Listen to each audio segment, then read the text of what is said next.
Well, welcome back, everyone. Well, this lovely lady sitting next to me has been a friend of mine for, should we tell them how many years? I don't know. Let's not. Let's not do that. It's Louisa Sherman. And we've been involved in, I can't even tell you how many projects over the year, right? A lot of projects. A goodly amount, yes. So when Louisa called me this past August and said she had taken on a new position, we found out that it's the House of Grace of the Adirondacks. If you don't know about this organization, you really have to know about it.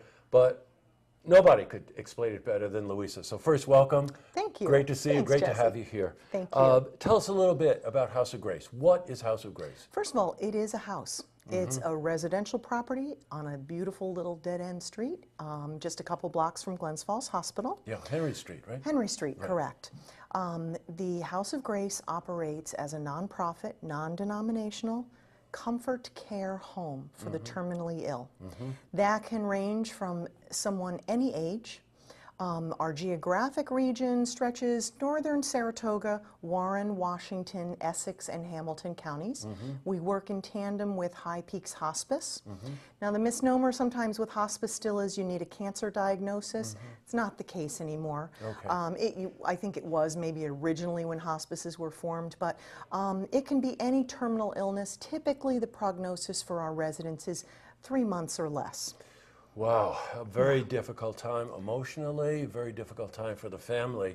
And as I recall, House of Grace is just really there to say, we're going to give you that path. We're going to help you make this voyage. That's right. We maintain a lot of the mottos as hospice does, which is pain-free, surrounded by comforting things, comforting people. Our volunteers and our caregiving staff are all specially trained. Our nursing protocols, we work through High Peaks Hospice. They come in and regularly provide direct nursing care for our residents and full hospice services. And Louisa, this is an organization that gets ZIP federal funding. That's right. Wow. Yes, because of the type of facility we are only 2 bedrooms. Each of those is a private bedroom. The house is fully handicap accessible. When you walk in, literally it is a house. There's a living room, there's an eating kitchen. Those facilities are all for the families and the residents to use. They can fix a favorite meal, they can buy groceries, favorite things that they want. Of course, we always keep the kitchen stocked as well. Yeah, sure. But because of the smallness and the fact that we utilize a lot of specially trained volunteers, we don't fall under the same protocols, which is a good thing, as some other medical facilities. But the downside is we receive no government funding, no health insurance funding. We rely on generosity of residents who live in our community, business support, donations, contributions. Nice segue, yes. Because we have an event coming up.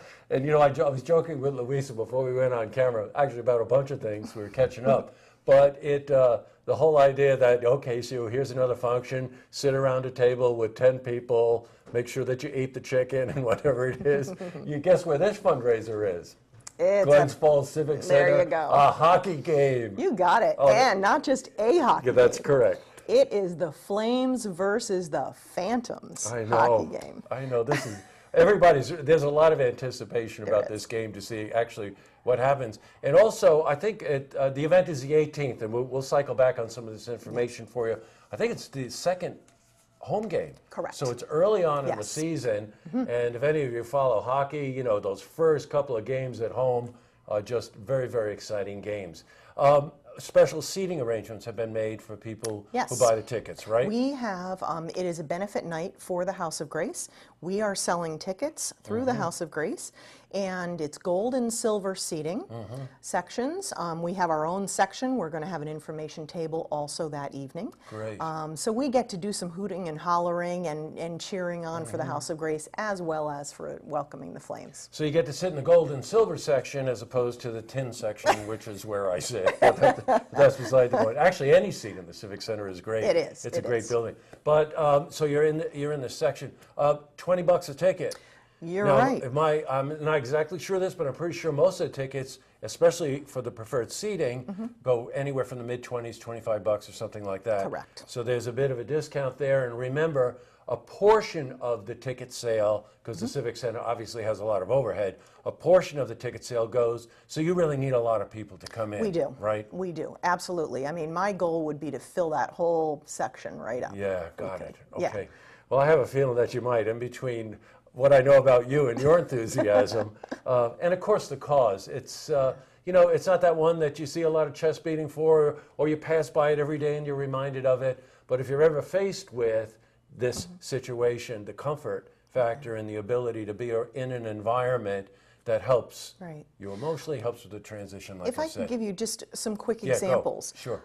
We've had, these are real life examples. We had a resident who was terminally ill, less than a few months to live, lived in Boston. Their family was grounded in Glens Falls. Rather than they trying to, between work schedules, children running to, you know, soccer games and this and that, go and visit that person came and spent their remaining days at the House of Grace so the family could be there. They could be a part of that person's journey. Other types of examples are elderly people who may be in a house or an apartment that is an old structure. That's right. Not handicap accessible, can't even fit a wheelchair through a doorway if you wanted to. That's right. And other people, especially through hospice, we find they don't want to be alone.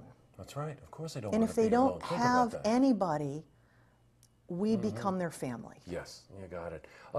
Quickly, and we're going to push people to our website about this. I want to recap this. Saturday, October 18th, it's the second home game of the Flames, and they're playing the Phantoms, and the tickets are $20. You get them in Scoville's, downtown Glens Falls. Oh, you had another location too. What's the other one? Whittemore, Dowen, and Riccardelli.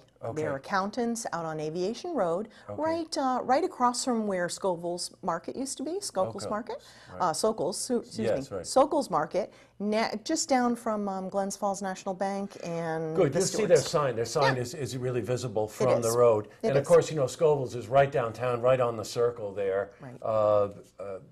That's great. You can get them there. You can go to our website. We're going to push them to your website. Yes, fine. It's a no-brainer. Have some fun. Go see some hockey. The big key is we need to sell our benefit tickets by October 12th. Right, so they should contact you or get them at Scoville's prior to the 12th. Yes, the sooner the better. Right. Because if we need to get more tickets, then I need to have that time to have the Flames print us more tickets. That would be a great thing to happen. Well, again, if the event is under your guidance, I think I think we're in good shape. Thanks a lot for coming in. Thank you, Jesse, Great as to see always. you. Great to see you. Yes. To see this interview again, please head to our website, looktvonline.com.